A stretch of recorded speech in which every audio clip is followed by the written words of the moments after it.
This is big breaking news that is coming in on the Pathankot probe. Pathankot terror attack and the scope of the NIA's investigation. The Pathankot attack was planned as bigger strike than the 26/11 attacks. When I look back at the Pathankot terror strike, and I was covering it closely then, the one thing I kept thinking at that point of time is, why is this not getting over? Why is this taking so much time? And that was the first indicator to me that something is going on, and whatever is going on inside the Pathankot airbase right now is big.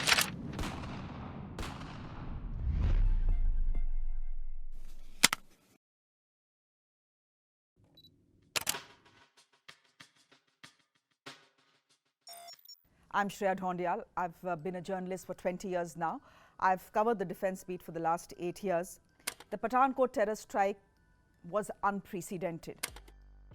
Still remember the date, 2nd of January 2016. It's something you don't forget. I remember the first alert that I got was from someone in Pathankot, not from inside the airbase, but from outside the airbase. This was a civilian who had dropped a message to me asking me, hey, is there something going on at the Pathankot airbase? Can you find out?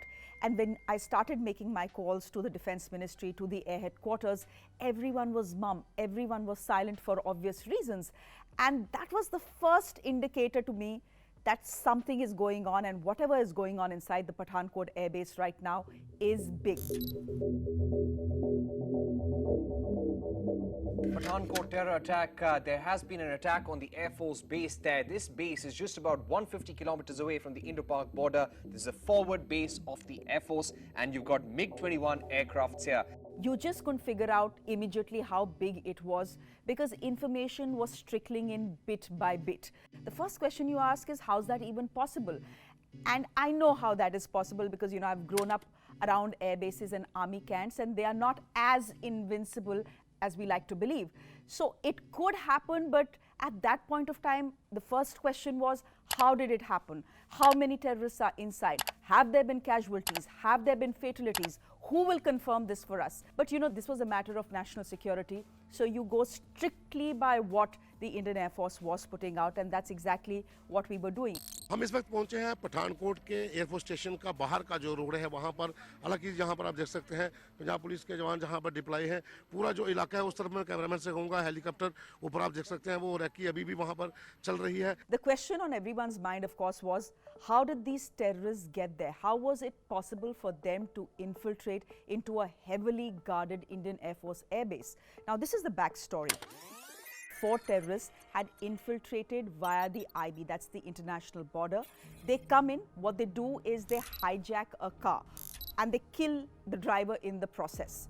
They slit his throat. Unfortunately for them, this car has a flat tire, so they need to hijack another car. They do hijack another Mahindra XUV. What they don't know is that this Mahindra XUV actually belongs to a superintendent of police of Punjab whose name is Salvinder Singh. हम मत्था take के वापस गुरदासपुर आए थे. हमें पता चला मेरे को भी इधर से शॉर्ट रास्ता है जाने का, तो हम शॉर्ट रास्ते से आ रहे थे. जब एक नाका भी हमें रास्ते में मिला पुलिस का, हमें पुलिस के नाके पर हमने रोका, उन्होंने रोक के ऊपर चेक भी किया. चेक करने के बाद उसे हमें पूछा भी है, कहते जी सीधे जाके कोनिया रोड के आगे से सीधा तारागढ़ के दीनानगर आ जाएगा ये गुरदासपुर. हम रास्ते जब कोनिया मोड़ हम पहुँचे, कोनिया से उधर से एक बिल्कुल टर्न है, बिल्कुल साफ. जब टर्न होते ही एक कमाद लगा हुआ है, उधर मेरा जो रेस दोस्त था उन्होंने बिल्कुल गाड़ी स्लो कर दी. उन्होंने सोचा शायद कोई नाके वाले हैं, वो चेक करने. जब एकदम हमने रोका, वो एकदम ही आ गया. हमने बोलने लगे लाइट बंद करो लाइट, पीछे चले जाओ. लाइट बंद करो, हेडलाइट्स बंद करो कार की, अंदर की लाइट बंद करो. और अंदर की लाइट हमने बंद कर दी. वो हमें उधर पीछे धकेल दिया उन्होंने. 2 आगे गाड़ी चलाने लगे आदमी. उसके वो उन्होंने मेरा मुंह बांध दिया. मुंह बांधने के बाद मेरी आंखें बंद करके पीछे हाथ कर दिए, बांध दिए पीछे. जब पीछे हाथ करने के बाद हम उधर चले गए. कहीं कहाँ मेरे को पता नहीं चला कहाँ ले गए. वो आधा पौना घंटा हमें कार पे लेने करते रहे. उसके बाद हमें जंगल में छोड़ दिया उन्होंने. The next morning, that is on 1st of January 2016, these 4 terrorists managed to infiltrate the Pathankot airbase. How do they do it? Simple. They are in army fatigues. And what an NIA investigation later got to know is that there was no resistance when they entered or infiltrated into the Indian Air Force airbase in Pathankot. We are also learning that the perimeter wall of the airbase was breached using a nylon rope. The floodlights near this part of the wall were not working either. Investigations are currently on to ascertain if the lights were deliberately sabotaged. They had 50 kgs of ammunition with them, they had 30 kgs of grenades with them, they had assault rifles with them, and there was a reason why they had picked the Pathankot airbase.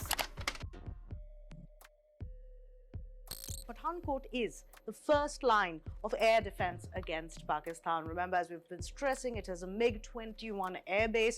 What it also has is an army division. Now, Pathankot, remember, is also very, very close to the Pakistan border. In fact, the distance from the Pakistan border is about 30 kilometers, and this makes it a hugely important security base from that perspective. The Pathankot airbase at that point of time, in any case, was on high alert because there were some intelligence inputs that existed that terrorists might try and target military installations specifically in Punjab. But by now, Salvinder Singh, the cop who had been kidnapped by these very terrorists, had already reported to his superiors, and the Punjab police had sent out a warning to the Pathankot airbase.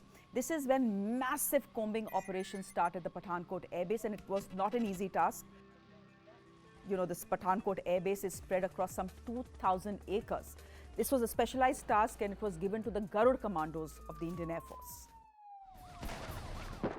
The terrorists had managed to conceal themselves for 24 hours. The actual gun battle began at around 5 o'clock on the 2nd of January.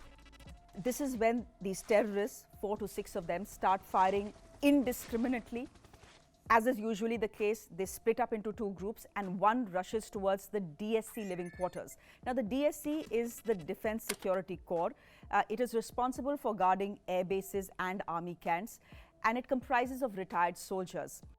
One group of terrorists heads towards the cookhouse of the DSC, and this is where something extraordinary happens, and I remember every detail of what happened at the cookhouse because this was a raw, extraordinary moment of courage. There's a cook there called Jagdish Chand. He's retired from the Dogra regiment. He's re-employed there. He, in this extraordinary moment of courage, manages to push a terrorist to the ground. A terrorist who was perhaps 20 years younger to him, pushes him to the ground, snatches his rifle and manages to shoot him dead. By then, the rest of the terrorists had caught up with Jagdish Chand. He was outnumbered. He was killed. For his extraordinary bravery, for the ultimate sacrifice that he made, Jagdish Chand was awarded the Kirti Chakra. By now, these three terrorists who were there had entered the areas which had a very dense vegetation, and security forces within the airbase had launched a very aggressive mission to try and look for them.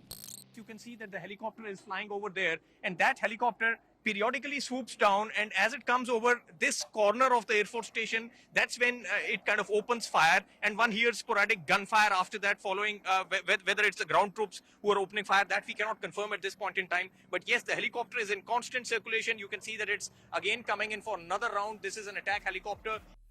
Security forces needed to neutralize, first find and then neutralize these terrorists as soon as possible because there was a huge concern. The concern was not just strategic assets. The concern also was families. This, after all, is an airbase. You have families of officers and jawans who are living here. They are civilians. There were some 10,000 of them.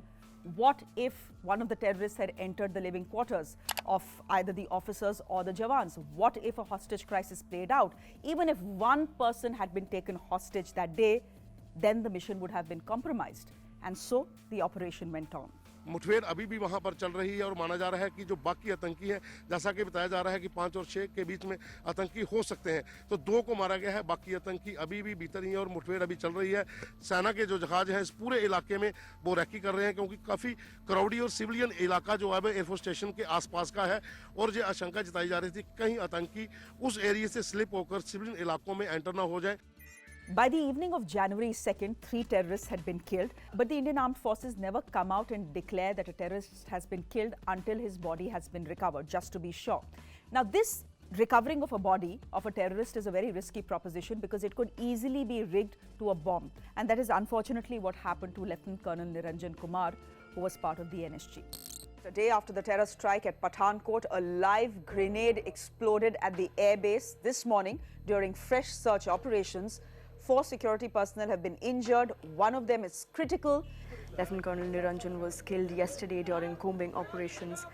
He was trying to defuse a grenade off the terrorist's body when it exploded, killing him. I was on air that day and information was coming in that things are winding down at the Pathankot airbase. 4 terrorists have been neutralized, combing operations almost getting over. We thought it was done.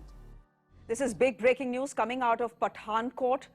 In the airbase, firing has started yet again. Once again, we are being told there are reports of one terrorist who is still holed up inside, and security agencies are now attempting to catch him alive. There was a lot of confusion at that point of time. 4 terrorists had been neutralized. Then where had this fresh firing started from? The Indian Air Force told us that there was possibly a 5th and maybe perhaps a 6th terrorist as well inside the airbase. Over 72 hours on, there's still no clarity on whether that Pathankot operation is over or not. Combing operations continue at the airbase this morning as well, even as there has been no firing overnight. A 5th terrorist was neutralized yesterday, but it's still unclear whether more terrorists are still holed up inside that airbase. Finally, on January 6th, that is 4 days after the initial gun battle had begun, the Pathankot airbase was declared secure. The mission, in many ways, was a success. The terrorists hadn't managed to breach the technical area. They hadn't managed to get to the hangars where the strategic assets were located. No civilians were harmed. There was no hostage crisis. But we did face a heavy loss. 7 soldiers were martyred in the line of duty. 7 families will never be the same again. मेरा बच्चा air force में गया है भर्ती होकर के air force में देश की सेवा के लिए गया उसने अपना फर्ज निभाया वहाँ पर पूरा डट करके मुझे गर्व है उस बात का और दुख मुझे ये है कि मेरे से मेरा बेटा हमेशा के लिए चले गया जैसे एक हथियार लेके आ रहा आतंकवादी उसको देख के तो वैसे डर जाते हैं इंसान में पापा फटाफट मतलब बिना हथियार के तोड़ के उसी का हथियार छीन के उसको मारना मतलब बहुत बड़ी बात होती है। जब उसको गोली मारी तो 2 मिलिटेंट दाहिने और बाएं थे 2 तो उन्होंने क्या किया कि उसके ऊपर फायरिंग कर दी। 4 गोलियां पेट में थी, 1 गोली सीने में थी और एक ब्रश जो है वो बाएं कान के नीचे था। My father served 40 years in the Indian Army and my brother is still in the army. And the first emotion I can tell you I feel every time, not just with Pathankot but even with Uri, even when Bombay was attacked, the first emotion is extreme anger. And your second emotion is that, you know, the one thing that goes through every Fauji family's mind is this could have been our son, this could have been our father, this could have been our brother. So it does become a little personal for all of us, I think. People were very angry and it was not just the opposition, and there were many questions asked and these were absolutely justified questions. How did these terrorists manage to infiltrate through the IB? What was the BSF doing? Where did they manage to get such huge amounts of ammunition for? How could this strike, this attack go on for so long? What was the chain of command? That was very confusing as well. Who was in charge during this operation at the Pathankot airbase? There were some very disturbing questions then. How could these terrorists so easily cross the perimeter wall of a highly secure Indian Air Force airbase?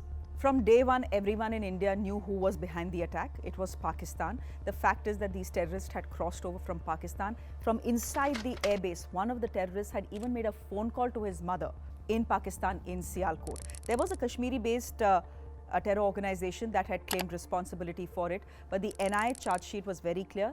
These operatives belonged to the Jaish-e-Mohammed. Pakistan, of course, all along denied any hand.